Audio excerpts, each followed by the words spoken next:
Hey everyone, I'm having internet problems today. It just keeps flaking on me, but I do want to try to finish up this story that I started in a previous live. So I told the story about how my son got sick in the first semester I returned from maternity leave, and how I was able to prevent myself from being hospitalized for basically just having an exhaustive mental breakdown by by a combination of support from my family and also just taking the rest that I needed. So that's what I mean by deliberate rest. But I don't want you to have to get to the part of that story, which I told in the previous video. And I'll link up here. But anyway, I don't want you to get to the part of the story where you're sitting in your driveway on the phone talking to your sister and you are like, I think I'm gonna have to hospitalize myself to get the kind of rest I need in order to function. I don't want you to like get there. So now I want to fast forward a little bit and tell you about my experience last year with Hurricane Maria. So Hurricane Maria, really changed our lives in Puerto Rico last year quite a bit. And especially with the university, it was very traumatic to live through this experience, but then it was also traumatic to be in the classroom after that, because your students had lived through my students had lived through a much worse experience than I lived through. So you had students who had lost homes or lost family members, or who who lived out of town and were driving in, and that represented a whole slew of problems, and basically had students with no water and no power at home, but coming to the university to take classes. And so we all had to figure out how to survive that, the rest of that first semester, but it wasn't over in terms of our figuring out how to survive in the second semester last year either. So most of Puerto Rico, hi Brianna, most of Puerto Rico still wasn't back really up with power until February, March. And we had extended the first semester, and then we didn't get a holiday break. And so the second semester last year was also really hard for, I think, everybody at the university to push through until the summer break, because we had been off for a month because of the hurricane, and then all these problems, and we were delayed, and it felt like we had worked the whole academic year smushed into a smaller amount of time and without the resources that we needed. And so what happened to me personally was that I got to around 5 weeks out from, or 4 weeks out from the end of the semester last year, so April. And I was like, I could feel again that level of exhaustion that I talked about in the previous video, and kind of that level of exhaustion where you kind of know you have to take some kind of action. But this time, what I did was I took action and I rested deliberately.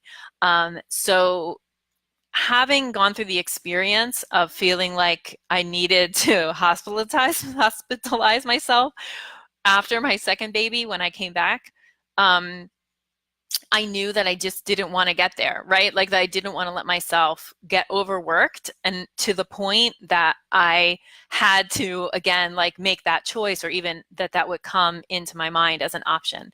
So instead, what I did was I scheduled very deliberately to rest. So what I did, and this is again, getting to this point of the semester when you're starting to feel frazzled and all of this, if you recognize that you're going to kind of get to the point where you need to just do some serious preventative self-care, then I will tell you about the deliberate rest that I did. So one thing I did was that I made sure that on days that I didn't have to teach, I actually didn't go to campus. And that saved me time, because I didn't have to, get dressed and put on makeup and, shower. I just would drop off the kids in the morning, and that would come back.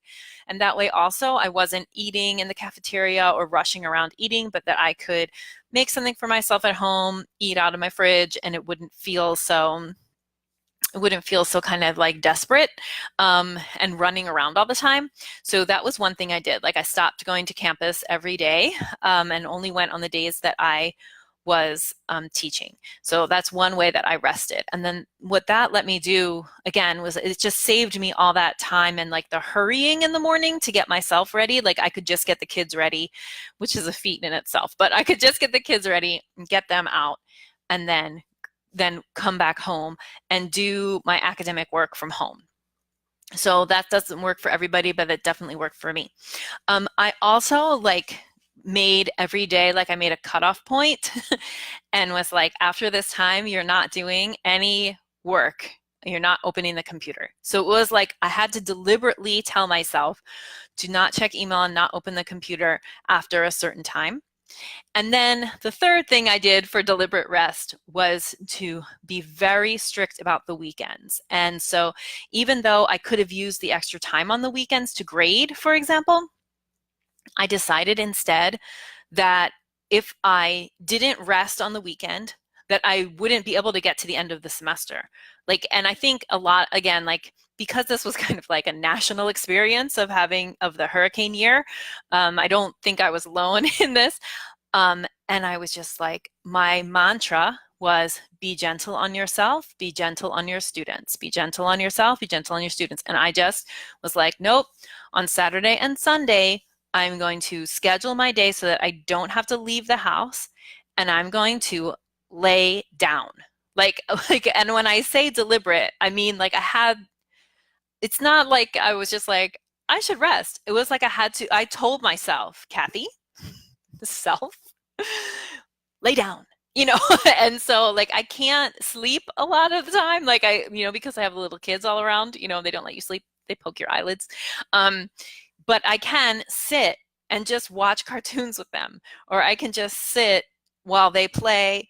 I can just not do my own work. So the purpose of my message today as part of this 5-day Make It to Break challenge is that if you recognize yourself in this story, so maybe not a hurricane, maybe, but if you recognize yourself getting to a point where you have a little red flag goes up in your head and you say, if I don't rest or if I don't start to slow down, then I will have to stop.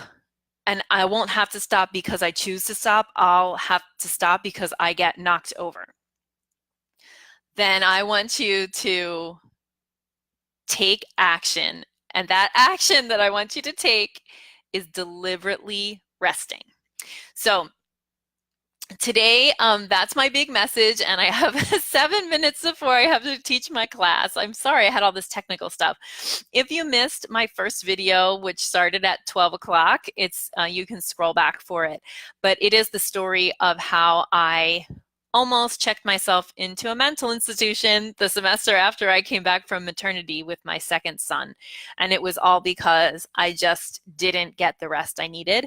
And in that video, I explain how I eventually was able to get the rest and how I didn't have to go to the hospital, thankfully, because of taking some action.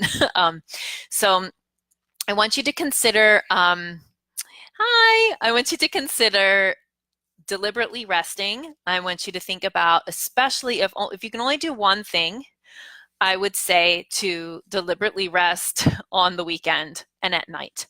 So if you feel like you're going to burn out, I would say your job is to work from 9 to 5, and you shouldn't work at other times. Hi, Sharon. Hi, Edelina. Hi, Didier. It's nice to see you all.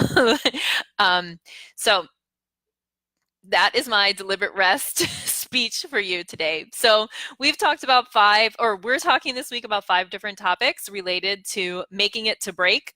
We talked about lowering the bar on Monday to kind of be nice to yourself and to half your goals based on a book I recently read about finishing projects called Finish by Jon Acuff. We talked about not playing the comparison game and getting that thing out of your mind where you looking at other people and going, wow, she looks like she's got it all together, because believe me, like that semester, I probably looked like I had it all together to some people, but they weren't seeing all the backstory. They weren't seeing me at home. They weren't seeing what was going on. So, you just can't compare yourself to others in that way. And today we talked about deliberate rest. Tomorrow is the last day of the Make It to Break live series, and I hope that you'll join me again at noon Atlantic Standard Time, which is my time, which is 11 o'clock New York City time, Eastern time, for the last day. And what we're talking about the last day is how to get help. So one of the things that was certain, like how to get support and look for help. I think a lot of times in academia, we feel really, really alone. We feel isolated. We feel like if we admit that we're having problems, that we can't talk to anybody about them. And that's what I'm going to talk about tomorrow, is how to build community and reach out for help. Hi, Laura. Thanks for joining.